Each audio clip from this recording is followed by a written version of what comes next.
અને હવે આપણે સમાચારોમાં આગળ વધીશું. વડોદરાનું રિઝલ્ટ પણ ખૂબ સારું આવ્યું છે. વડોદરાનું 78.67% પરિણામ નોંધાયું છે. ગત વર્ષ કરતા પરિણામ એ આ વખતે થોડું ઓછું આવ્યું છે. ઉત્તીર્ણ થનાર જે વિદ્યાર્થીઓ છે તેમાં અત્યારે ઉત્સાહનો માહોલ જોવા મળી રહ્યો છે. વિદ્યાર્થીઓ સાથે શિક્ષકોમાં પણ ક્યાંક ઉત્સાહ જોવા મળી રહ્યો છે, કારણ કે આટલું સારું રિઝલ્ટ આવ્યા બાદ વિદ્યાર્થીઓ જે હોંશે હોંશે મીઠાઈઓ શિક્ષકોને ખવડાવતા પણ જોવા મળ્યા હતા. 95.78 percentile.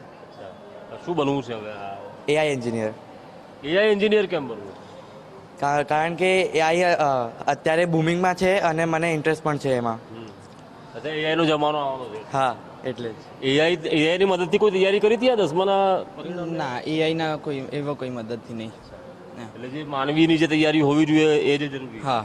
કેટલા પર્સન્ટાઇલ આવ્યા? મારા 98.61. અચ્છા, શું બનવું છે હવે કમ્પ્યુટર એન્જિનિયર. કેટલા આવ્યા? 96.22 percentile. હવે શું બનવું છે? એન્જિનિયરિંગ કરવી છે, પણ ફિલ્ડ હમણાં આગળ શું સરસ થશે એ ડિસાઇડ કરીશ. હા, કેટલા પર્સન્ટાઇલ આવ્યા? 97.77 આવ્યા છે. તૈયારી કેવી હતી? કેવી તૈયારી કરી હશે? આપણા અહીંયા તો આખરીના 3 મહિનામાં જબરદસ્ત મહેનત કરી હતી. જે असली गेम હતું ને आखिरी के 3 महीने में बदला था. पहले तो कुछ नहीं किया, आखिरी के 3 महीने में 8, 10, 12 घंटे पढ़ाई करते थे. उसकी वजह से पूरा गेम चेंज हुआ है. દીકરીઓ પણ અહીંયા પાછળ નથી. શું નામ તમારું? કૃતિ મહેતા.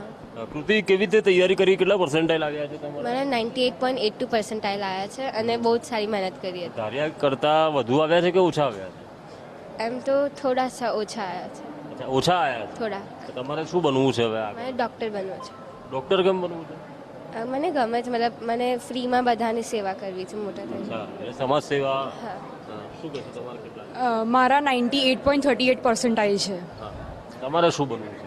મારે બી ડૉક્ટર બનવું છે આગળ જઈને. સમાજ સેવા કરવી છે કે પ્રાઇવેટ ક્લિનિક? ના, સમાજ સેવા દેશ માટે જે મરતા લોકો છે એમને બચાવવા છે, દેશની પ્રગતિ કરવી છે.